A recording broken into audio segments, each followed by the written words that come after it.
Hello दोस्तों, नमस्कार।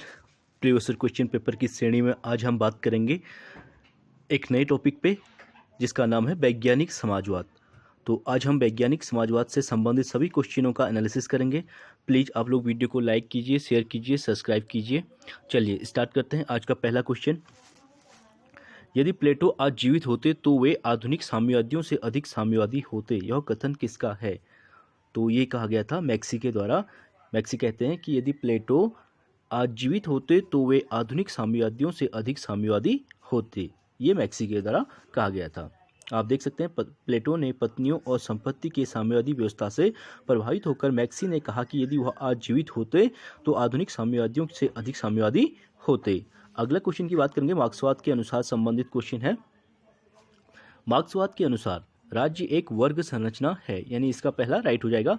मार्क्सवाद राज्य को क्या मानता है? एक वर्ग संरचना मानते हैं। आप देख सकते हैं उत्तराखंड असिस्टेंट प्रोफेसर 2017 में आया हुआ क्वेश्चन है। मार्क्स राज्य को एक वर्ग संरचना मानता है। उत्पादन के साधनों पर नियंत्रण पूंजीपति वर्ग का है, अतः राज्य की समस्त शक्ति का प्रयोग यह वर्ग अपने हितों को पूरा करने के लिए करता है। इसी तथ्य के आधार पर मार्क्स ने राज्य को पूंजीपतियों की कार्यकारिणी समिति कहकर पुकारता है। अगले क्वेश्चन की बात करेंगे, मार्क्स के राज्य और क्रांति के सिद्धांत मुख्यतः प्रभावित हैं, तो फ्रांस की क्रांति से प्रभावित हैं। मार्क्स की राज्य और क्रांति का सिद्धांत 1848 से 1851 ईस्वी के बीच संपन्न फ्रांस की क्रांतिकारी घटनाओं से प्रभावित था। नेक्स्ट क्वेश्चन की बात करेंगे, यह उक्ति की राज्य आर्थिक आधार पर एक राजनीतिक सर्वोच्च संरचना है संबंधित है, ये किससे संबंधित हो जाएगा? ये राज्य के मार्क्सवादी सिद्धांत से संबंधित हो जाएगा कि यह राज्य आर्थिक आधार पर एक राजनीतिक सर्वोच्च संरचना है। तो राज्य को राजनीतिक सर्वोच्च संरचना जो है मार्क्सवाद मानता है, यानी डी इसका राइट हो जाएगा। आप इसे देख सकते हैं। अगले क्वेश्चन की बात करेंगे, यूनेस्को ने राजनीति विज्ञान का क्षेत्र कब निर्धारित किया था? तो यूनेस्को के द्वारा जो है राजनीति विज्ञान के क्षेत्र को 1948 में निर्धारित किया गया था, यानी इसका राइट आंसर हो जाएगा। आपसे देख सकते हैं सितंबर 1948 में यूनेस्को भवन में एक सम्मेलन बुलाया गया। इस सम्मेलन में बहुत बड़ी संख्या में राजनीति विज्ञान के विशेषज्ञ भाग लिए और उनके द्वारा विचार विमर्श करने के पश्चात राजनीति विज्ञान का क्षेत्र निर्धारित किया गया। राजनीति विज्ञान विषय में राजनीति सिद्धांत, राजनीतिक संस्थाएं, दल, जनमत, अंतर्राष्ट्रीय संस्थाएं आदि बिंदुओं को समाहित किया गया। अगले क्वेश्चन की बात करेंगे, निम्न में से किसने एक राष्ट्र एक राज्य की सिद्धांत की घोषणा की थी? तो ये मैजिनी के द्वारा की गई थी। ठीक है, आप इसे देख सकते हैं। इटली के महान देशभक्त और राजनेता मैजिनी ने एक राष्ट्र एक राज्य सिद्धांत की घोषणा की थी। भारत में अभिनव भारत संघ की स्थापना मैजिनी के यूथ इटली नामक संगठन की प्रेरणा से ही की गई थी। ठीक है, अभिनव भारत जो क्रांतिकारी संगठन था, इसकी स्थापना वी.डी. सावरकर के द्वारा की गई थी, मैजिनी से प्रभावित होकर। मैजिनी का उद्देश्य एक ताकतवर देश के रूप में इटली को स्थापित करना था। अगले क्वेश्चन की बात करेंगे, किसका मानना था कि राज्य सदैव ही एक दमनकारी संस्था है? तो ये मार्क्स का मानना था कि राज्य क्या है? सदैव ही एक दमनकारी संस्था है। अगला क्वेश्चन की बात करेंगे, आप देख सकते हैं राज्य के संबंध में मार्क्स का विचार था कि यह सदैव ही दमनकारी संस्था है क्योंकि इसके द्वारा ही शोषक वर्ग या पूंजीपति वर्ग का शोषण करता है। राज्य का निर्माण धनवान वर्ग अपनी संपत्ति की रक्षा के लिए करता है। जो वर्ग संपत्ति को चुनौती देता है उसे इस संस्था द्वारा उत्पीड़ित किया जाता है और वर्ग संघर्ष को दबा दिया जाता है। अगले क्वेश्चन की बात करेंगे, शक्ति पृथक्करण का सिद्धांत निम्न में से किससे संबंधित है?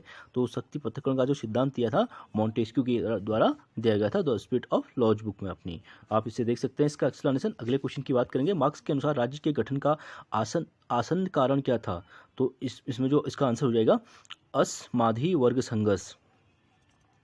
ठीक है, उनके राज्य के गठन का वर्ग संघर्ष ही था, यानी सी इसका राइट आंसर हो जाएगा। आप देख सकते हैं मार्क्स के अनुसार राज्य की उत्पत्ति का कारण वर्ग संघर्ष की असामंजस्य स्थिति है। एंजल्स ने अपनी प्रशंसनीय पुस्तक origin of family, private property and the state में राज्य की उत्पत्ति और स्वरूप के विषय में लिखा है कि यह समाज के विकास के एक निश्चित चरण की उपज है। इस बात की स्वीकृति है कि समाज ऐसे वर्ग अंतर्विरोध या संघर्ष का शिकार है जिसका कोई हल नहीं है। अगले क्वेश्चन की बात करेंगे, राज्य का वर्ग सिद्धांत जो है किसने प्रतिपादित किया था? तो राज्य का वर्ग सिद्धांत किसने? तो इसका आंसर कार्ल मार्क्स के द्वारा, यानी ए इसका राइट आंसर हो जाएगा। अगले क्वेश्चन की बात करेंगे, प्लीज़ आप लोग वीडियो को अच्छे से देखें। ठीक है, अधिक से अधिक क्वेश्चनों को सॉल्व करेंगे तो धीरे धीरे क्वेश्चन आपको ये समझ में आने लग जाएंगे और पॉलिटी संबंधित जो है जो भी टीजीटी, पीजीटी और नेट, ये सभी एग्जामों में एक प्रीवियस ईयर क्वेश्चन आपके बहुत लाभदायक होंगे। अगले क्वेश्चन की बात करेंगे, राज्य वर्गीय विरोधाभास की असामान्यता का परिणाम एवं प्रकटीकरण है। यह किसका विचार था? यह विचार जो है मार्क्स के द्वारा ही दिया गया था। वर्ग संघर्ष या वर्गीय जहाँ पे आएगा वहाँ पे कार्ल मार्क्स राइट हो जाएंगे। अगले क्वेश्चन की बात करें, निम्न में से किसने राज्य के वर्ग संघर्ष या वर्ग सिद्धांत का समर्थन किया था? तो समर्थन जो है सभी ने किया था। कार्ल मार्क्स की बात करें, एंजल्स की बात करें और लेनिन की बात, ये तीनों के द्वारा समर्थन किया गया था। ये तीनों राइट हो जाएगा। अगले क्वेश्चन की बात करेंगे, राज्य शोषक वर्ग की कार्यकारिणी समिति है, यह विचार किससे संबंधित है? तो राज्य को शोषक वर्ग की कार्यकारिणी किसके द्वारा कहा गया था? यानी मार्क्सवादियों के ही द्वारा कहा गया था। 20 का राइट आंसर हो जाएगा, क्योंकि मार्क्सवादियों का मानना था कि पूंजीपति जो है क्या करते हैं, समाजवादी लोगों के जो है शोषण करते हैं। मार्क्सवादियों ने राज्य को शोषक वर्ग की कार्यकारिणी समिति कहा है। अपनी इस समिति का उपयोग कर अल्पसंख्यक पूंजीपति वर्ग बहुसंख्यक सर्वहारा वर्ग का शोषण करते हैं। अगले क्वेश्चन की बात करेंगे, निम्नलिखित में से मार्क्स के अनुसार कौन ऐतिहासिक परिवर्तन का प्रमुख कारण है? तो ऐतिहासिक परिवर्तन का जो प्रमुख कारण है वो वर्ग संघर्ष ही है, यानी इसका वर्ग है। सी राइट आंसर हो जाएगा। अगला क्वेश्चन है, निम्नलिखित कथन जो है किसने कहा? अब तक के समाज का इतिहास वर्ग संघर्ष का इतिहास है। ये कार्ल मार्क्स के द्वारा ही कहा गया था कि जो अब तक का समाज का इतिहास है वो वर्ग संघर्ष का ही इतिहास है। अगले क्वेश्चन की बात करेंगे, कार्ल मार्क्स के अनुसार उसके पहले का सारा समाजवादी चिंतन क्या था?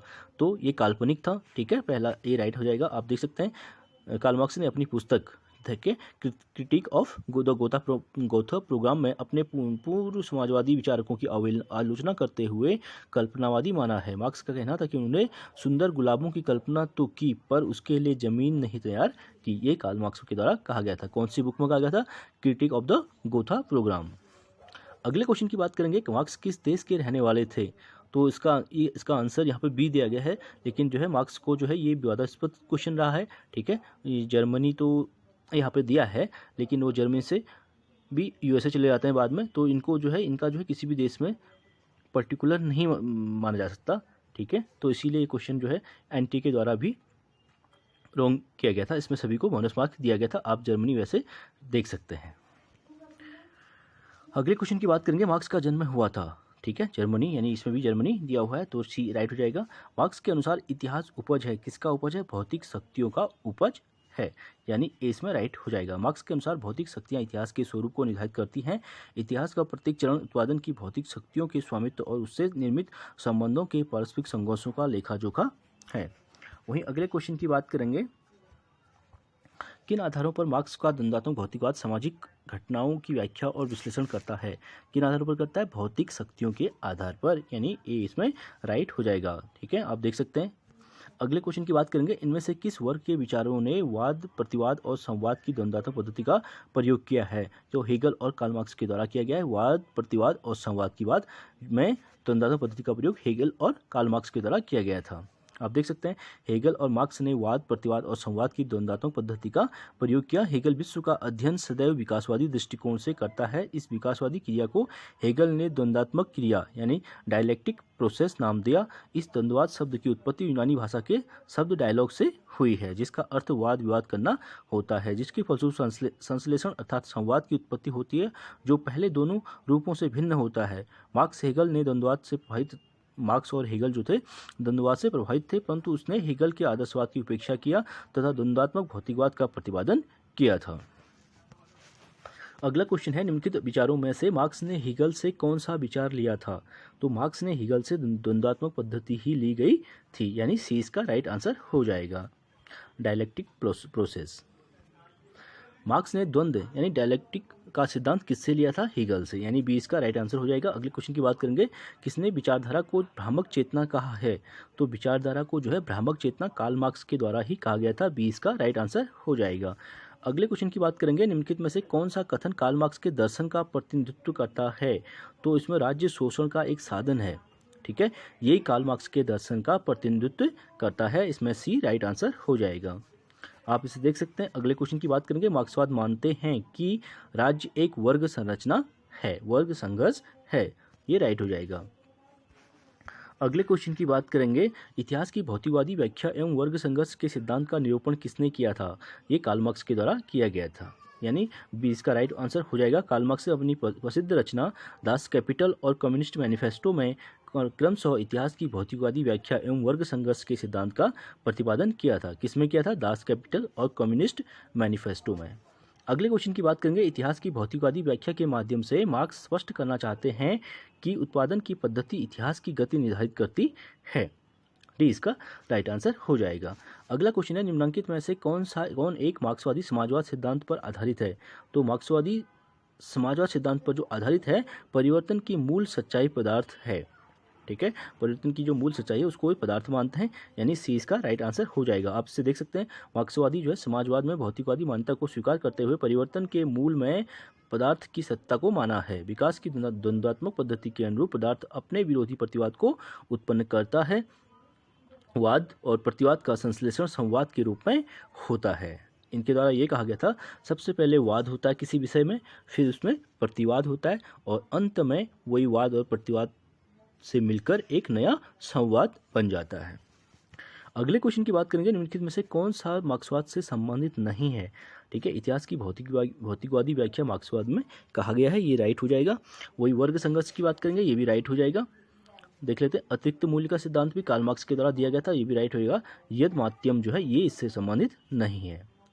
यद माध्यम का मतलब लेजेस फेयर की नीति का संबंध उदारवाद से है। लेजेस फेयर का संबंध जो है उदारवाद से है। इसका मतलब है कि हमें जो है व्यक्ति को खुला छोड़ दीजिए, यानी स्वतंत्रता से संबंधित है लेजेस फेयर का संबंध, जबकि अन्य सभी सिद्धांतों का संबंध जो है मार्क्सवाद से है। द्वंद्वात्मक भौतिकवाद की बात करें, ऐतिहासिक भौतिकवाद की बात करें, वर्ग संघर्ष का सिद्धांत की बात करें और अतिरिक्त मूल्य का सिद्धांत की बात करें, वर्ग चेतना की अवधारणा की बात करें और क्रांति का सिद्धांत, ये सभी जो है मार्क्सवाद से संबंधित हैं। अगले क्वेश्चन की बात करेंगे, निम्नलिखित में से क्या मार्क्सवाद के से संबंध नहीं रखता है? तो मार्क्सवाद से संबंध जो है अतिरिक्त मूल्य राइट हो जाएगा। अभी देखा आपने, इतिहास की भौतिकवादी व्याख्या भी राइट हो जाएगा, वर्ग संघर्ष भी राइट हो जाएगा। अहस्तेव का सिद्धांत जो है इससे संबंधित नहीं है।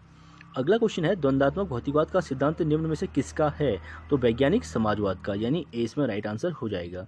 अगले क्वेश्चन की बात करेंगे, निम्नलिखित में से कौन सा उपागम इस विश्वास पर आधारित है कि आर्थिक आधार वैचारिक तथा राजनीतिक अधिसंरचना को निर्धारित करता है? ये ऐतिहासिक भौतिकवाद से संबंधित है, ए इसका राइट आंसर हो जाएगा। आप इसका एक्सप्लेनेशन अच्छे से देख सकते हैं। अगले क्वेश्चन की बात करेंगे। अगला क्वेश्चन है, मार्क्स का कौन सा विचार शास्त्रीय अंग्रेजी स्कूल से प्रेरित है?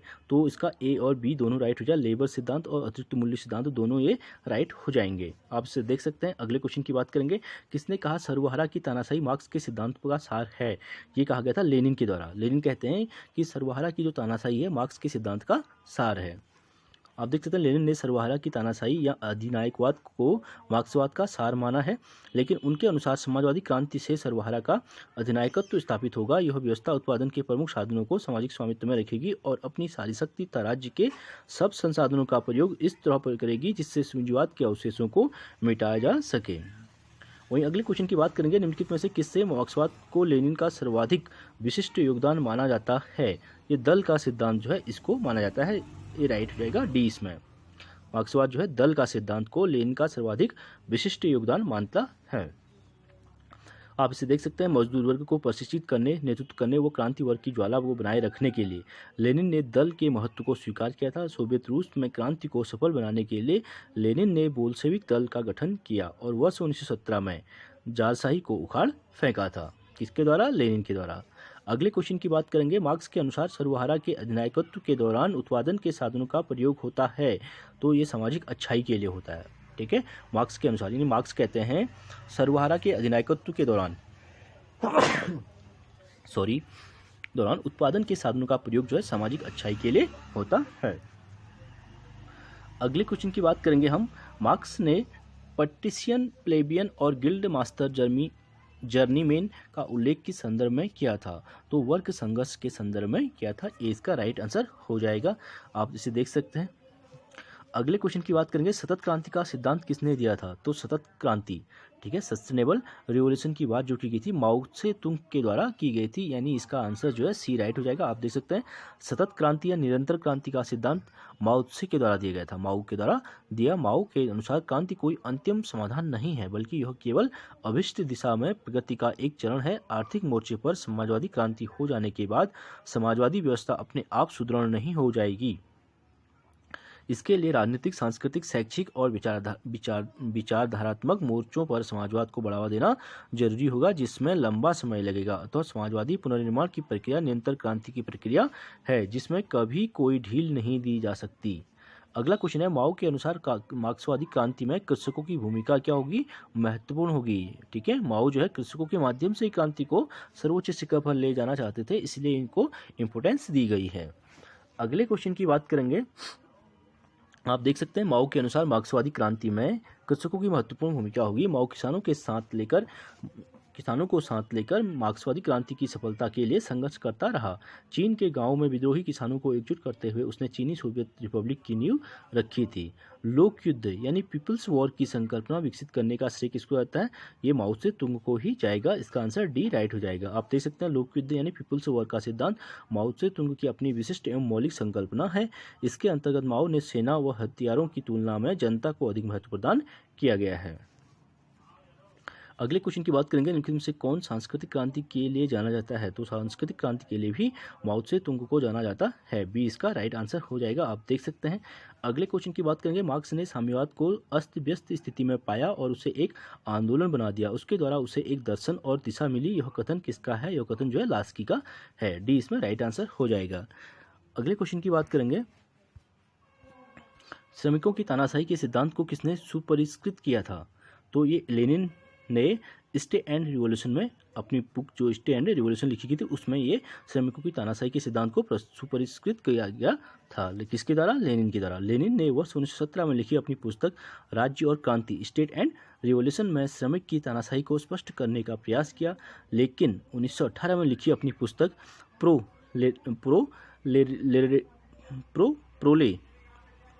प्रोलेरियोटिट रिवॉल्यूशन एंड रेनिगेट काउत्स्की में उन्होंने सर्वहारा अधिनायकवाद या श्रमिक वर्ग की तानाशाही संबंधी विस्तृत विवेचना की थी।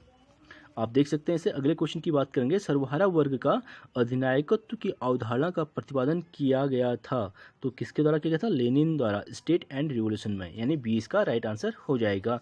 अगले क्वेश्चन की बात करेंगे, लेनिन के अनुसार साम्राज्यवाद क्या है? साम्राज्यवाद पूंजीवाद की उच्चतम अवस्था है। ये लेनिन के द्वारा कहा गया था कि पूंजीवाद जो है पूंजीवाद की उच्चतम अवस्था साम्राज्यवाद है। आप देख सकते हैं लेनिन के अनुसार साम्राज्यवाद जो है पूंजीवाद की उच्चतम अवस्था है। लेनिन जो है ने इस अवस्था का विश्लेषण अपनी प्रसिद्ध जो कृति है imperialism is the highest stage of capitalism, इसमें ये कहा गया था। अन्य महत्वपूर्ण तथ्यों की बात करें, लेनिन साम्राज्यवाद को पूंजीवाद यानी कैपिटलिज्म की अभिव्यक्ति मानते हैं। लेनिन ने वर्ष 1902 में what is to be done अब हमें क्या करना है की रचना किया था, जिसमें अपने सैद्धांतिक विचारों का उल्लेख किया गया था लेनिन के द्वारा 1902 में what is to be done में। अगले क्वेश्चन की बात करेंगे, साम्राज्यवाद पूंजीवाद का अंतिम चरण है। यह कथन किससे संबंधित है? यह लेनिन से संबंधित है कि साम्राज्यवाद पूंजीवाद का अंतिम चरण है। नेक्स्ट क्वेश्चन की बात करेंगे, राज्यहीन वर्गहीन समाज पर किस विचारक का विश्वास था? तो इसका आंसर हो जाएगा सी, ये कार्ल मार्क्स का था। सी राइट हो जाएगा। आप इसे देख सकते हैं। कार्ल मार्क्स का सर्वाधिक प्रसिद्ध ग्रंथ दास कैपिटल और कम्युनिस्ट मैनिफेस्टो आदि हैं। दास कैपिटल को श्रमिकों का धार्मिक ग्रंथ यानी Bible of the working class तथा धनिकों का दिमाग ठंडा करने वाला नुस्खा कहा जाता है। अगले क्वेश्चन की बात करेंगे, जनतंत्रीय समाजवाद और मार्क्सवादी समाजवाद एक दूसरे से इस आधार पर भिन्न है कि वे जोर देते हैं। किस पे देते हैं? इसका आंसर जो है यहाँ पर नहीं दिया गया, इसे देख लेते हैं। इसका एक्सप्लेनेशन, दिए गए प्रश्नों की प्रकृति के आधार पर किसी भी विकल्प का चयन नहीं किया जा सकता। ठीक है, तो इसमें कोई भी आंसर जो है सही नहीं है। चलिए आगे बढ़ते हैं। निम्न विचारकों में से कौन सा युग्म वैज्ञानिक समाजवाद के संस्थापकों को में माना जाता है? तो इसका आंसर दिया गया है मार्क्स और एंजल्स को। ठीक है, मार्क्स और एंजल्स इन्होंने बहुत सी बुकें एक साथ लिखी थी, इसीलिए वैज्ञानिक समाजवाद के संस्थापकों में मार्क्स और एंजल को पहले नाम में दिया जाता है, पहले इनका नाम लिया जाता है दोनों का। कार्ल मार्क्स एवं एंजल्स को वैज्ञानिक समाजवाद अथवा साम्यवाद का संस्थापक माना जाता है। इसके अतिरिक्त चार्ल्स फूरियो, सेंट साइमन, थॉमस मूर, रॉबर्ट ओवेन आदि काल्पनिक समाजवाद के संस्थापक कहे जा सकते हैं। समाजवाद शब्द का सर्वप्रथम प्रयोग रॉबर्ट ओवेन ने ही किया था। ठीक है, आप देख सकते हैं। अगले क्वेश्चन की बात करेंगे, इनमें से कौन वैज्ञानिक समाजवाद का प्रतिपादक है? तो वैज्ञानिक समाजवाद जहां पर आएगा तो इसका आंसर हो जाएगा बी, कार्ल मार्क्स को ही वैज्ञानिक समाजवाद का जनक कहा जाता है। आप देख सकते हैं Karl Marx is right answer हो जाएगा। अगले क्वेश्चन की बात करेंगे, मार्क्स सिद्धांत किसका समर्थन करता है? तो मार्क्सवाद जो है साम्यवाद का समर्थन करता है। किसका? साम्यवाद का। वैज्ञानिक समाजवाद का जनक किसे कहते हैं? कार्ल मार्क्स को, यानी सी इसका राइट आंसर हो जाएगा। हर एक से अपनी क्षमता के अनुसार, हर एक को अपनी आवश्यकता के अनुसार, यह सूत्र किस अव्यवस्था का है? तो इसका आंसर जो है साम्यवाद से। साम्यवादी कहते हैं कि हर एक को अपनी क्षमता के अनुसार मिलना चाहिए, जिसकी उसकी इतनी कैपेसिटी है उसके अनुसार मिलना चाहिए, लेकिन हर एक को अपनी आवश्यकता के अनुसार मिलना चाहिए। ठीक है, ये उनकी आवश्यकता के अनुसार मिलना चाहिए, क्षमता के अनुसार मिलना चाहिए, ये साम्यवादी विचारधारा में कहा गया है। आप देख सकते हैं लेनिन ने अपनी प्रसिद्ध कृति जो है स्टेट एंड रिवोल्यूशन, राज्य और क्रांति के अंतर्गत समाजवादी और साम्यवादी व्यवस्थाओं में अंतर करते हुए लिखा है, समाजवादी दौर में व्यक्तियों के अधिकार इस सूत्र से निर्धारित किए जाते हैं, प्रत्येक से अपनी क्षमता के अनुसार, प्रत्येक को अपने अपने कार्य के अनुसार, परंतु साम्यवाद के उन्नत दौर के अंतर्गत जब उत्पादन की शक्तियाँ पूर्णतः विकसित हो जाती हैं, व्यक्तियों के अधिकार इस सूत्र से निर्धारित किए जाते हैं, प्रत्येक से अपनी अपनी क्षमता के अनुसार, प्रत्येक को अपनी आवश्यकता के अनुसार मिलना चाहिए, इसमें ये कहा गया है। अगले क्वेश्चन की बात करेंगे, आप इसे और अच्छे से रीड कर सकते हैं।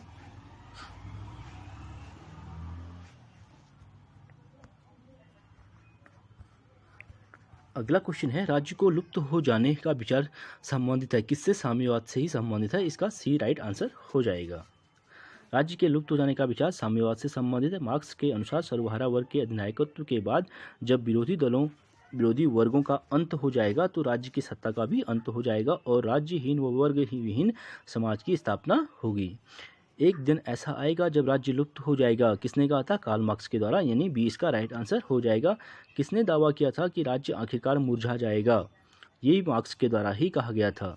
अगले क्वेश्चन की बात करेंगे, अतिरिक्त मूल्य का सिद्धांत किसके द्वारा प्रतिपादित किया गया था? तो अतिरिक्त मूल्य का सिद्धांत भी कार्ल मार्क्स के द्वारा दिया गया था। आप देख सकते हैं इसको, थ्योरी ऑफ सरप्लस वैल्यू, अतिरिक्त मूल्य का सिद्धांत, ये कार्ल मार्क्स के द्वारा दिया गया था। अगले क्वेश्चन है, अधिशेष मूल्य का मतलब क्या है? तो अधिशेष मूल्य का मतलब बिक्री प्राप्ति और वेतन का अंतर से संबंधित है, इसका डी राइट आंसर हो जाएगा। अगला है, अतिरिक्त मूल्य का सिद्धांत किसने विकसित किया था? ये कार्ल मार्क्स के द्वारा, यानी बी इसका राइट आंसर हो जाएगा। फिर वही क्वेश्चन रिपीट हो रहा है, अतिरिक्त मूल्य के सिद्धांत का प्रतिपादन किया गया था कार्ल मार्क्स के द्वारा, यानी डी इसका राइट आंसर हो जाएगा। फिर वही क्वेश्चन रिपीट हो रहा है, अतिरिक्त मूल्य का सिद्धांत कार्ल मार्क्स। अगले क्वेश्चन की बात करेंगे, मार्क्स ने निम्न में से किस सिद्धांत का प्रतिपादन किया था? तो ए इसका अतिरिक्त मूल्य का सिद्धांत, ए राइट हो जाएगा। जनवादी लोकतंत्र की अवधारणा संबंधित है, तो जनवादी लोकतंत्र की अवधारणा का संबंध किससे है? लोकतंत्र की मार्क्सवादी अवधारणा से। आपसे देख सकते हैं पीपल्स डेमोक्रेसी की अवधारणा का संबंध लोकतंत्र की मार्क्सवादी धारणा से है। अगला क्वेश्चन है, निम्नलिखित में 3 ऐसे हैं जो एक दूसरे से मिलते हैं, वह चौथा कौन सा है जो इन तीनों से अलग है? तो समाजवाद, यानी उदारवाद, बहुलवाद और व्यक्तिवाद एक ही है, ठीक है, और समाजवाद का जो है इन तीनों से अपोजिट रोल है। आप देख सकते हैं इसका एक्सप्लेनेशन अच्छे से। अगले क्वेश्चन की बात करेंगे, विकासवादी समाजवाद का मुख्य प्रवक्ता कौन है? तो विकासवादी समाजवाद का जो मुख्य प्रवक्ता है एडवर्ड बर्नस्टीन को माना जाता है। विकासवादी समाजवाद का प्रवक्ता किसको? एडवर्ड बर्नस्टीन को, यानी डी इसका राइट आंसर हो जाएगा। समाजवाद शब्द का प्रथम बार प्रयोग करने वाला व्यक्ति कौन था? रॉबर्ट ओवन, ए इसका राइट आंसर हो जाएगा। इसका एक्सप्लेनेशन आप देख सकते हैं। समाजवाद शब्द का सर्वप्रथम प्रयोग रॉबर्ट ओवन ने 1771 से 1858 में किया, जो एक ब्रिटिश उद्योगपति, मानव प्रेमी एवं सहकारिता आंदोलन का अग्रदूत था। रॉबर्ट ओवन द्वारा लिखित पुस्तक क्रमशः a new view of society, essays on the formation of character, social system और the book of the new moral world and the future of the human race हैं। अगला क्वेश्चन है, समाजवाद शब्द का प्रथम बार प्रयोग करने वाला व्यक्ति जो है रॉबर्ट ओवन, राइट आंसर हो जाएगा। अगले क्वेश्चन की बात करेंगे, समाजवाद शब्द का प्रयोग सर्वप्रथम निम्नलिखित में से किसके द्वारा किया गया था? ये पूछा है रॉबर्ट ओवन के द्वारा।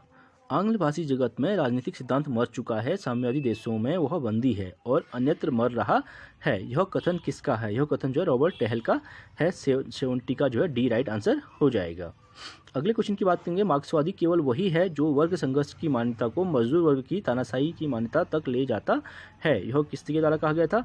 यह लेनिन के द्वारा कहा गया कि लेनिन कहते हैं कि मार्क्सवादी केवल वही है जो वर्ग संघर्ष की जो मान्यता है उसको मजदूर वर्ग की तानाशाही की मान्यता तक ले जाता है, ये लेनिन का मानना था।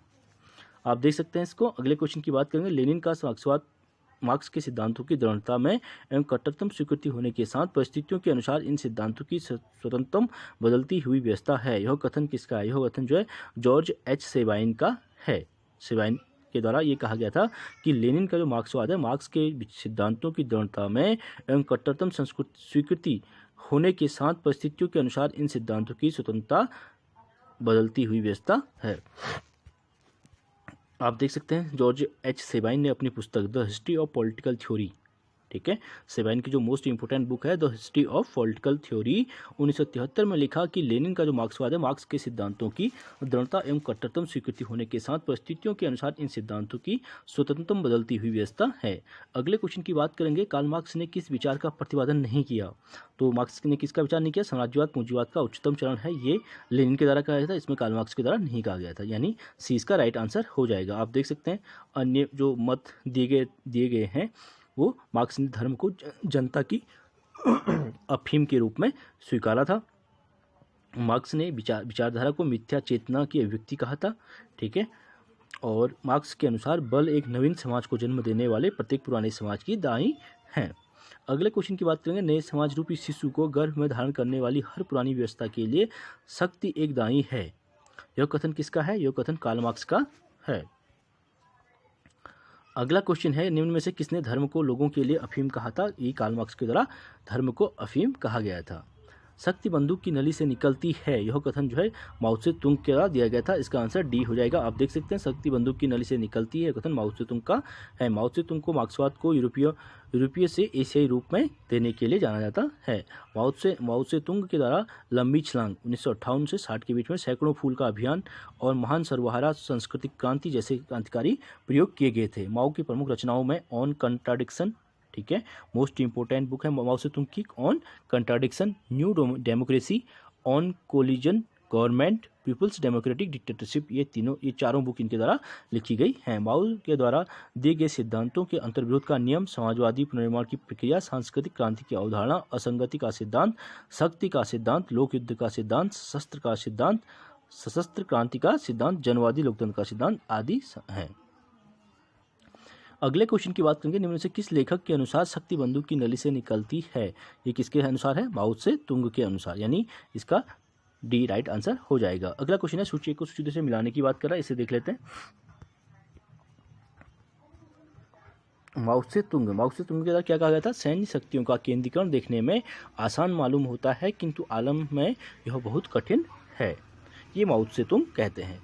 मॉन्टेस्क्यू की बात करें तो मॉन्टेस्क्यू ने राज्यव्यवस्था अनेक व्यक्तियों की संगठित शक्ति है कहा था, और कार्ल मार्क्स ने दुनिया के मजदूरों संगठित हो जाओ यानी एक हो जाओ, तुम्हारे पास खोने की बेड़ियां हैं और पाने को पूरा संसार है, ये कार्ल मार्क्स के द्वारा कहा गया था। क्रांति से संबंधित उनका नारा था।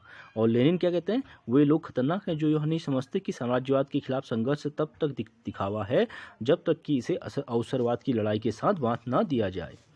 अगला क्वेश्चन है, निम्न में से किसने दुनिया के मजदूरों एकजुट होने की अपील की थी? ये किसके द्वारा कहा था? कार्ल मार्क्स के द्वारा ही कहा गया था। अगला क्वेश्चन, विश्व के श्रमिकों एक हो जाओ, तुम्हें बेड़ियों के अतिरिक्त कुछ नहीं खोना है और पाने के लिए पूरा संसार पड़ा है, यह कहा था कार्ल मार्क्स के द्वारा, यानी ए इसका राइट आंसर हो जाएगा। अगला क्वेश्चन है, किसने कहा था, ठीक है, हस्तचलित मशीन से निर्मित वस्तुओं से सामंतवादी समाज और वाष्पचलित मशीन से निर्मित वस्तुओं से पूंजीवादी समाज निर्मित होता है, ये भी कार्ल मार्क्स के द्वारा कहा गया था। आप इसका आंसर अच्छे से देख सकते हैं। अगले क्वेश्चन की बात करेंगे, निम्न में से किस चिंतक ने विशिष्ट वर्गीय सिद्धांत और मार्क्सवाद का सम्मिलन करने का प्रयास किया था? ये जेम्स बरहम के द्वारा किया गया था। इन्होंने विशिष्ट वर्गीय सिद्धांत और मार्क्सवाद को मिलाने का प्रयास इन्हीं के द्वारा किया गया था। किसके द्वारा? जेम्स बरहम के द्वारा, यानी 20 का राइट आंसर हो जाएगा। जेम्स बरहम अमेरिकी दार्शनिक और राजनीतिक सिद्धांतवादी थे। 1930 के दशक में बरहम एक प्रमुख, ठीक है, ट्रांसकोट्स कार्यकर्ता थे। बाद के वर्षों में मार्क्सवाद छोड़ दिया। अपनी प्रसिद्ध कृति मैनेजरियल रिवोल्यूशन में विशिष्ट वर्गीय सिद्धांत और मार्क्सवाद के विचारों को सम्मिलित किया। कम्युनिस्ट मैनिफेस्टो लिखा गया था, किसके द्वारा लिखा था? मार्क्स के द्वारा, ठीक है। इसमें मार्क्स और एंजिल्स दोनों के द्वारा लिखा गया था। इसमें जो है दोनों दिया गया है ऑप्शन, इसीलिए इसका राइट आंसर नहीं बताया गया। देख सकते हैं आप, मैनिफेस्टो, कम्युनिस्ट मैनिफेस्टो जो है मार्क्स और एंजिल की संयुक्त रचना है, जिसे वर्ष 1948 में प्रकाशित किया गया था। इसमें इन्होंने लिखा है कि अब तक सभी समाजों का इतिहास वर्ग संघर्ष का इतिहास रहा है। इसी पुस्तक में मार्क्स ने सर्वहारा क्रांति की भविष्यवाणी की थी। इसी में मार्क्स ने कहा कि दुनिया के मजदूरों एक हो जाओ, अपनी बेड़ियों और दास्ता के सिवाय तुम्हारे पास खोने के लिए कुछ नहीं है। तो मार्क्स की और रचनाओं को देख लेते हैं एक बार। The poverty of philosophy Karl Marx की मोस्ट इंपॉर्टेंट बुक है। The critique of the political economy, value price and profit, Das Kapital, ठीक है, civil war in France, Gotha programme, critique of the Gotha programme और class struggle in France. ये बुकें जो है Karl Marx की तरह लिखी गई हैं। अगले क्वेश्चन की बात करेंगे, इनमें से कौन सी पुस्तक कार्ल मार्क्स द्वारा नहीं लिखी गई है? दास कैपिटल बिल्कुल हो जाएगी। ग्रामर ऑफ पॉलिटिक्स जो है लास्की की है, ये इसमें रॉन्ग हो जाएगी। कम्युनिस्ट मैनिफेस्टो कार्ल मार्क्स की है। वैल्यू प्राइज एंड प्रॉफिट भी कार्ल मार्क्स की द्वारा लिखी गई थी। अगले क्वेश्चन की बात करेंगे, दास कैपिटल इनमें से किस विचारक का ग्रंथ है? तो कौन से विचारक का? कार्ल मार्क्स का, बी राइट हो जाएगा। अब तक सभी समाजों का इतिहास वर्ग संघर्षों का इतिहास रहा है, ये भी कार्ल मार्क्स के द्वारा कहा गया था।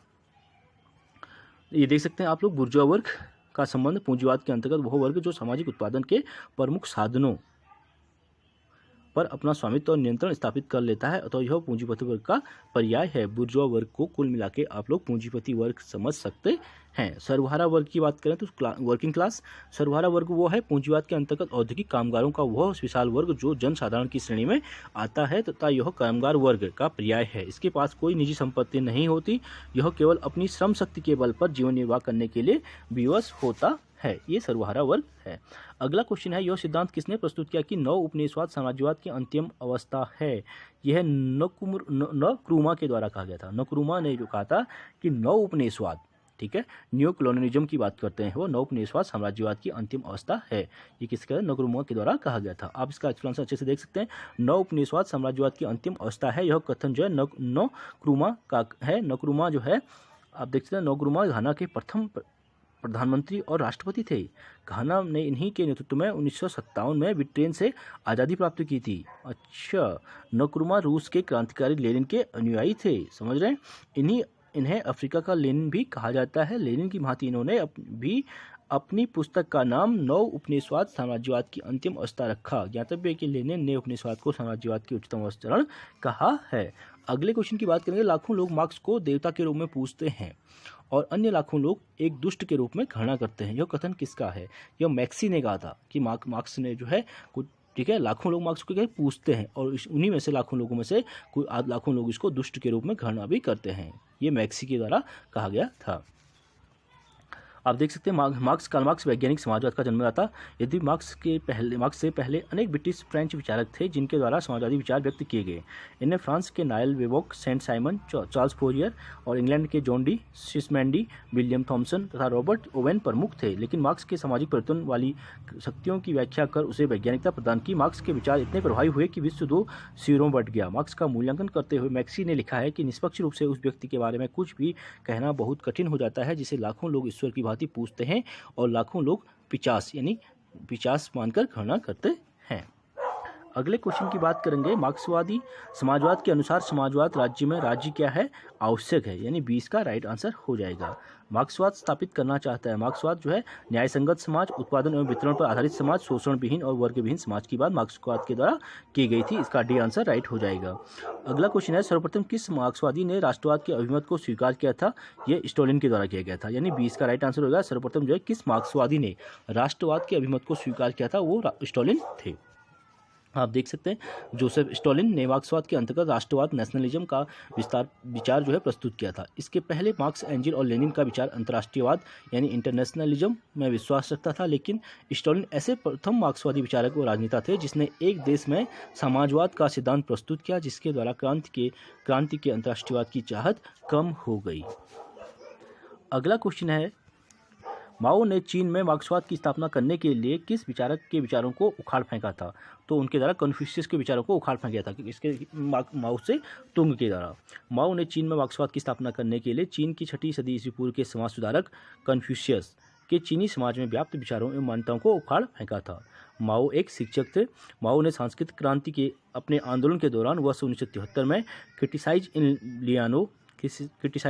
लिन बियानो क्रिटिसाइज कन्फ्यूशियस, ठीक है, नामक आंदोलन चलाया जो वर्ष 1976 तक चला। इस आंदोलन में माओ ने चीनी इतिहास और संस्कृति की माओवादी व्याख्या की थी। साम्यवादियों की कोई पितृभूमि नहीं होती, यह कथन किसके द्वारा कहा गया था? लेनिन के द्वारा। लेनिन मानते हैं कि जो साम्यवादी हैं इनकी कोई पितृभूमि नहीं होती है, ये लेनिन के द्वारा कहा गया था। अगले क्वेश्चन की बात करेंगे, समाजवाद का संबंध मुख्यतया निम्न में से किस वर्ग से है? तो किस वर्ग से? श्रमिक वर्ग से। समाजवाद का संबंध जो है श्रमिक वर्ग से हो जाएगा, यानी सी इसका राइट आंसर हो जाएगा। आप देख सकते हैं अपने आधुनिक रूप में समाजवाद का उद्भव 18वीं शताब्दी के उत्तरार्ध में माना जाता है। यह व्यक्तिवाद के विरुद्ध एक प्रतिक्रिया और प्रगतिशील आंदोलन है। यह पूंजीवाद का विरोधी एवं उत्पादन के साधनों पर समाज का नियंत्रण चाहता है। इसका संबंध मुख्यतः श्रमिक वर्ग से है। अगला क्वेश्चन जो है सूची को सूची से मिलाने वाला क्वेश्चन है, इसको देख लेते हैं। विकासवादी समाजवाद का संबंध बर्नस्टीन से हो जाएगा। वैज्ञानिक समाजवाद कार्ल मार्क्स, काल्पनिक समाजवाद सेंट साइमन और अराजकतावाद की बात जो है क्रोपोटकिन से संबंधित हो जाएगा। अगला क्वेश्चन भी सूची एक सूची से मिलाने की बात करा, देख लेते हैं। ओबर्ट रोवन कल्पना समाजवादी, हर्बर्ट मार्क्यूज का संबंध नव वामपंथवाद से हो जाएगा। थियोडोर अडोर्नो का संबंध क्रिटिकल थ्योरी और जीडीएच कोल का फेबियनवाद से हो जाएगा। समाजवाद की संकल्पना किसके द्वारा क्रमबद्धता से विकसित की गई थी? तो इसका आंसर कार्ल मार्क्स के द्वारा, यानी डी राइट आंसर हो जाएगा। अगला क्वेश्चन है, ऐसा शासन व्यवस्था जिसमें संपत्ति व उत्पादन के साधन पर शासन का नियंत्रण होगा, व्यक्तिगत संपत्ति समाप्त होगी और समाज शोषण मुक्त होगा, ये समाजवाद में ही कहा गया था। ठीक है, समाजवाद व्यक्तिवाद उदारवाद के विरुद्ध एक प्रक्रिया है। यह पूंजीवादी विरोध तथा उत्पादन एवं वितरण के साधनों पर समाज का नियंत्रण चाहता है। वो व्यक्तियों के मध्य आर्थिक समानता का प्रबल पक्षधर है, परंतु मार्क्सवाद के अंतर्गत समाजवाद का एक विशेष अर्थ है जब सर्वहारा वर्ग क्रांति करके पूंजीवाद को धराशायी कर देता है और उत्पादन के प्रमुख साधनों पर सर्वहारा का स्वामित्व और नियंत्रण स्थापित कर देता है, तब समाजवाद अस्तित्व में आता है। इस अवस्था में राजनीतिक शक्ति के बल पर पूंजीवाद के अवशेष तत्वों को नष्ट किया जाता है, जिससे वर्ग विहीन तथा राष्ट्र विहीन समाज का निर्माण का मार्ग प्रशस्त होता है। श्रेणी समाजवाद का समर्थन कौन करता है? तो श्रेणी समाजवाद का संबंध जो है एक व्यक्ति जितने हित उतने मतों से संबंधित है, यही श्रेणी समाजवाद है। श्रेणी समाजवाद का विकास जो है ब्रिटेन में हुआ था। इसके अनुसार राज्य संप्रभु होगा, सभी शक्तियों का स्रोत होगा, किंतु वह उसका उपभोग नहीं करेगा, वर्ण शक्तियों का प्रयोग विभिन्न आर्थिक श्रेणियां करेंगी। श्रेणी समाजवाद व्यावसायिक प्रतिनिधित्व की मांग करते हैं। फेबियन समाजवाद समर्थक नहीं है। किसका समर्थक नहीं है? उग्र परिवर्तनों का समर्थन नहीं है। फेबियन समाजवाद मानता है कि जो परिवर्तन जो है धीरे धीरे आएगा। ठीक है, उग्र रूप परिवर्तनों का ये समर्थन नहीं करता है। फेबियन समाजवाद का उदय इंग्लैंड में हुआ। फेबियनवादियों ने पूंजीपतियों की जगह जमींदारों को अपने प्रहार का लक्ष्य बनाया, क्योंकि उन्होंने पूंजी की जगह भूमि को सारे विवाद की जड़ माना। उनकी प्रेरणा का स्रोत मार्क्स नहीं अपितु जे.एस. मिल है। अगला क्वेश्चन है, फेबियन समाजवाद का विश्वास है कि समाजवाद जो है धीरे धीरे आएगा। जो फेबियनवादी हैं वो भी समाजवाद जो बात करते हैं कि धीरे धीरे आएगा, एकदम नहीं आएगा। फेबियनवाद के प्रमुख सिद्धांत भी दिए गए हैं। फेबियनवाद पूंजीवाद विरोधी व समाजवाद समर्थक है। ठीक है, फेबियन श्रमिक जो है विकास व संवैधानिक पद्धति के आधार पर समाजवाद को शांतिपूर्वक लाना चाहते हैं। वे व्यक्तिगत संपत्ति के विरोधी हैं, लोकतंत्र में अटूट विश्वास रखते हैं। फेबियन क्रांति हिंसात्मक तरीकों के विरोधी हैं। फेबियन वर्ग संघर्ष के स्थान पर लोकतांत्रिक विधियों से सामाजिक परिवर्तन चाहते हैं। साम्राज्यवाद और उपनिवेशवाद विरोधी हैं। ये मार्क्स के श्रम मूल्य सिद्धांत को नहीं मानते। इनके अनुसार मूल्य का निर्माण समाज द्वारा किया जाता है। फेबियन समाजवाद का विश्वास किसमें है? कि समाजवाद जो है धीरे धीरे आएगा, यानी सी इसका राइट आंसर हो जाएगा।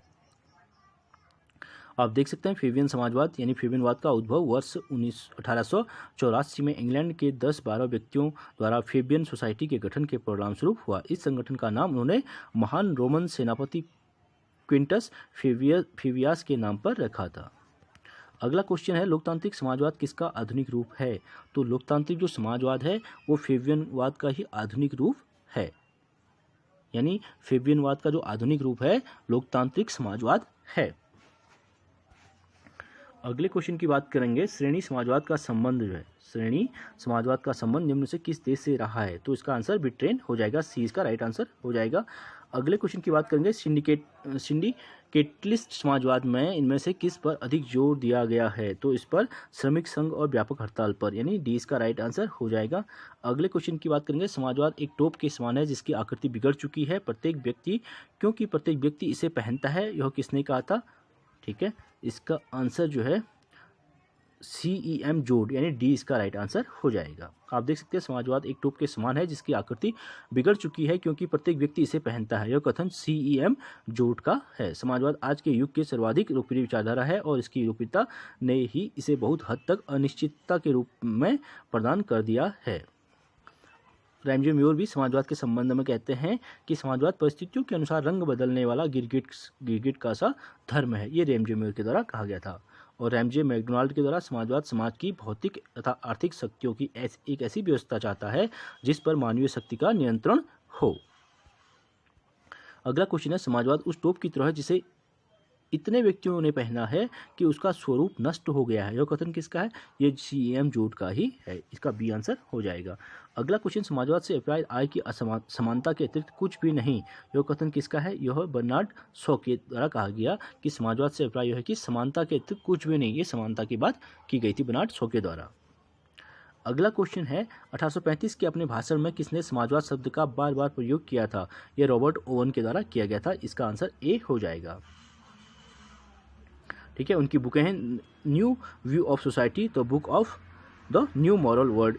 ये 2 बुक लिखी गई थी रॉबर्ट ओवन के द्वारा। इसी में इन्होंने समाजवाद शब्द का प्रयोग भी किया था। अगला क्वेश्चन है, पूंजीवाद के सागर के बीच तथा का समाजवादी द्वीप सारे संसार के सर्वहारा वर्ग के क्रांतिकारी आंदोलन के लिए एक प्रकाश पुंज का कार्य करेगा। यह कथन किसका है? लेनिन का।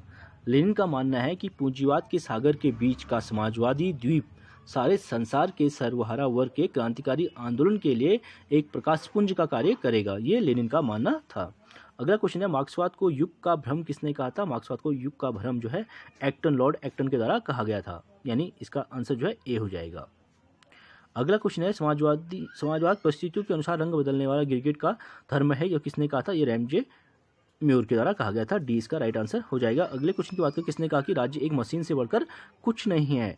ये एंगल्स मानते हैं कि राज्य एक मशीन से बढ़कर कुछ नहीं है, क्योंकि वो जो है लोगों को अपनी आवश्यकता के अनुसार काम कराते हैं। ठीक है, उसका एक पर्टिकुलर टाइम टेबल नहीं है, इसीलिए राज्य एक मशीन से बढ़कर कुछ नहीं है। ये एंगल्स के द्वारा कहा गया था। फ्रेडरिक एंगल्स एक जर्मन समाजशास्त्री और दार्शनिक थे। एंगल्स ने कहा था कि राज्य एक मशीन से बढ़कर कुछ नहीं है। The state is nothing more than A machine. व्यक्तिगत संपत्ति के संदर्भ में श्रम सिद्धांत जो आधुनिक समाजवाद का आधार बना संबंधित है। किससे संबंधित है? हॉब्स और लॉक दोनों से संबंधित है। अगले क्वेश्चन की बात करेंगे, निम्नलिखित में से कौन नव वामपंथी विचारक है? नव वामपंथी विचारक जो है इसमें जो है इसका आंसर जो है एरिक फ्रॉम और हर्बर्ट मार्क्यूस दोनों ही नव वामपंथी विचारक हैं। अथवा विकल्प ए और बी दोनों राइट होना चाहिए। ए और बी इसमें दिया नहीं गया है। ठीक है, नव वामपंथी विचारक एरिक फ्रॉम और हर्बर्ट मार्क्यूस दोनों को राइट माना जाएगा। नेहरू समर्थक थे। नेहरू जो किसके समर्थक थे? गणतांत्रिक समाजवाद, यानी सी इसका राइट आंसर हो जाएगा। अगले क्वेश्चन की बात करेंगे, समाजवाद निम्न का प्रतिपादन करता है। राज्य के द्वारा नियोजन की बात करता है, यानी डी इसका राइट आंसर हो जाएगा। अगले क्वेश्चन की बात करेंगे, समाजवादी जो है राज्य को निम्न में से किस रूप में समझते हैं? समाजवादी राज्य को राज्य कल्याणकारी संस्था है इसके रूप में समझते हैं। समाजवादी राज्य को कल्याणकारी संस्था के रूप में मानते हैं। सी राइट आंसर हो जाएगा। अगले क्वेश्चन की बात करेंगे, समाजवादी विचार का संबंध किससे है? तो समाजवादी विचार का संबंध आर्थिक समानता से है। ठीक है, यानी कि बी इसका राइट आंसर हो जाएगा। समाजवादी जो है आर्थिक समानता की बात इनके द्वारा की जाती है। अगला क्वेश्चन है, समाजवादी विचार का संबंध किससे है? इसका आर्थिक समानता से, यानी डी इसका राइट आंसर हो जाएगा। समाजवादी जोर देते हैं, किस पर देते हैं? आर्थिक समानता पर। निम्न में से कौन एक समाजवाद की विशेषता है? तो समाजवाद की विशेषता कौन सा हो जाएगी? सी, सार्वजनिक नियंत्रण और स्वामित्व की बात इनके द्वारा कही गई है, इसलिए सी इसका राइट आंसर हो जाएगा। समाजवादी विचारक जो है प्राकृतिक संसाधनों के राष्ट्रीयकरण का समर्थन करते हैं ताकि उनका पूर्ण सदुपयोग सुनिश्चित किया जा सके। डी इसका राइट आंसर हो जाएगा। अगला क्वेश्चन है, विश्व में प्रथम समाजवादी राज्य की स्थापना कहाँ हुई थी? तो विश्व में प्रथम समाजवादी राज्य की स्थापना जो है सोवियत संघ में हुई थी, यानी वर्तमान रशिया में। आप देख सकते हैं विश्व में प्रथम समाजवादी राज्य की स्थापना सोवियत संघ में 1917 में हुई थी। लेनिन सोवियत संघ की बोल्शेविक क्रांति 1917 के कर्णधार थे। अगले क्वेश्चन की बात करेंगे, थॉमस मूर, फूरियर और रॉबर्ट ओवेन ने किस विचारधारा से जोड़ा जाता है? तो उनको स्वप्निल समाजवाद से जोड़ा जाता है, यानी 20 का राइट आंसर हो जाएगा। थॉमस मूर, फूरियर और रॉबर्ट ओवेन जो है स्वप्निल समाजवाद से प्रभावित थे। निम्न में से किस लेखक ने समाजवादी राज्य में नए वर्ग के अस्तित्व में आने की चर्चा की थी? तो किसके द्वारा की गई थी? मिलोवान जिलास के द्वारा, यानी 20 का राइट आंसर हो जाएगा। अगला क्वेश्चन है 128 का। ठीक है, 108 क्वेश्चन हम कंप्लीट कर चुके हैं। प्लीज़ आप लोग वीडियो को अच्छे से वीडियो पॉज करके एक्सप्लेनेशन रीड करें और अधिक से अधिक वीडियो को देखें और लाइक एंड सब्सक्राइब जरूर करें। अगला क्वेश्चन है, निम्न के कथनों पर विचार करने की बात करें। ग्रामसी शासक वर्ग की आध्यात्मिक और सांस्कृतिक सर्वोच्चता पर अधिक बल देता है। ग्रामसी के अनुसार वर्ग व्यवस्था केवल असमान आर्थिक और राजनीतिक शक्ति पर आधारित है और ग्रामसी का कहना है कि नागरिक समाज द्वारा ही पूंजीवादी वर्चस्व के मूल्य और मान्यताओं पर प्रसार किया जा सकता है। तो इसका आंसर डी हो जाएगा। केवल पहला और तीसरा राइट है। ग्रामसी शासक वर्ग की आध्यात्मिक और सांस्कृतिक सर्वोच्चता पर बल देते हैं। ठीक है, ग्रामसी के अनुसार वर्ग व्यवस्था केवल असमान आर्थिक और राजनीतिक शक्ति पर आधारित है। केवल असमान और आर्थिक राजनीतिक शक्ति पर आधारित है, ये इसमें रॉन्ग हो जाएगा। ग्रामसी का कहना है कि नागरिक समाज द्वारा ही पूंजीवादी वर्चस्व के मूल्यों और मान्यताओं पर प्रसार किया जा सकता है, ये राइट आंसर हो जाएगा। आप देख सकते हैं ग्रामसी से संबंधित इसको कोटेशन को रीड कर सकते हैं। अगले क्वेश्चन की बात करेंगे, अंतर्राष्ट्रीय संबंधों के संदर्भ में प्राचीन भारतीय विचारक इनमें से किस तत्व की उपेक्षा करते हैं? तो ये धानवन की उपेक्षा करते हैं। उदासीन, मित्र और शत्रु का संबंध इससे हो जाएगा। अगले क्वेश्चन की बात करेंगे, किसके संसर्ग ने एम.एन. रॉय को मैक्सिको में मार्क्सवाद अपनाने के लिए प्रेरित किया था? तो इसके द्वारा आंसर हो जाएगा माइकल बारोडीन ने, यानी पहला इसका राइट आंसर हो जाएगा। माइकल बारोडीन ने एम.एन. रॉय को मार्क्सवाद अपनाने के लिए प्रेरित किया था। बारोडीन बोल्शेविक दल के नेता थे। इनका असली नाम जो है मिखाइल मार्कोविच था। अगला कथन और कारण से संबंधित क्वेश्चन है, मार्क्स ही एकमात्र ऐसा लेखक है जिसकी कृतियों को वैज्ञानिक कहा जा सकता है। मार्क्स और जहाँ पर मार्क्सवाद समाप्त होता है वहीं पर अराजकतावाद आरंभ होता है। तो इसका आंसर जो है ए राइट हो जाएगा, डी राइट हो जाएगा। ए गलत है परंतु आर सही है, ए गलत है इसमें, ठीक है। मार्क्स ही एकमात्र ऐसा लेखक था, एकमात्र यहाँ पर नहीं होना चाहिए। और जहाँ पर मार्क्सवाद समाप्त होता है वहाँ से अराजकतावाद आरंभ होता है, ये राइट हो जाएगा। अगले क्वेश्चन की बात करेंगे। चलिए फ्रेंड्स, आज के लिए इतना काफ़ी, बाकी नेक्स्ट वीडियो करेंगे। प्लीज़ आप लोग वीडियो को लाइक कीजिए, बिल्कुल वीडियो लाइक नहीं कर रहे हैं, वीडियो को आप बिल्कुल लाइक कीजिए, शेयर कीजिए और सब्सक्राइब कीजिए, और इसी प्रकार की वीडियो आप लोगों के लिए आती रहेंगी। Thank you so much.